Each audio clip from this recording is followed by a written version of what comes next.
Hi, I'm Carolyn, and this is our model Olivia, and we're here today to help you find the perfect fit for your bridesmaid's dress. We're going to be measuring your bust, your waist, and your hip to find that perfect dress size for you today. Okay, ready to get started? Here we go. Let's start off with that bust measurement first. It's important to get around the fullest part of the bust measurement.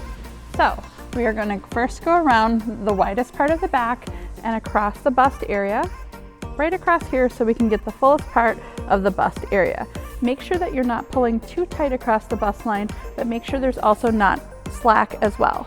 Next, let's move on to the waist. So the waist is extremely important. We get asked multiple times, where is my natural waist? So I have a big tip for you. Your natural waist is actually going to be where your waist is kind of creases. So Olivia, if you wouldn't mind kind of tipping to the side for me. Perfect. You can tip kind of a little bit slowly for me.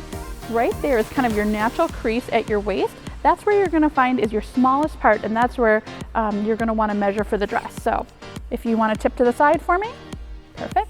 That is where Olivia's smallest part of her waist is. We're going to come around with the tape measure, and it's going to come right here, and we're going to again go at the smallest part of her waist so we can see right where her natural waist is and right where it creases. Moving on to the hip measurement. The hip measurement is probably the question we get actually the most. When do you take the hip measurement? Do I need a hip measurement for my dress style? Well, if you have a flowy dress like Olivia is wearing today, probably don't need the hip measurement as much. If you're going to be wearing a fitted dress style, you absolutely need to consider the hip measurement. So when you're measuring for the hip, there's typically a higher hip measurement and a lower hip measurement. Most times when you're measuring for a dress, you always need the lower hip measurement. That's going to be the fullest part around the hip area in this lower area here to accommodate if a dress is more fitted, such as a fit and flare style or a mermaid or something that's just going to be a little bit more fitted in general. So Olivia, let's go do that lower hip measurement so they can see exactly where that lower hip measurement is. You can see it's a little bit lower right around this area here. Again, you're not pulling too tight, but you're not going to be loose as well. So that is going to be where your lower hip measurement is, and again is going to be considered for a more fitted style gown.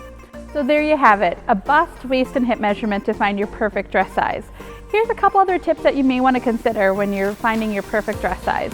If you're a little fuller busted and you're falling in between sizes, always go with the bigger dress size. You can always take in, and you don't want to risk the chance of the dress being too small, especially in the bust area. Those are a couple tips that I always recommend when sizing and specifically finding your perfect dress size.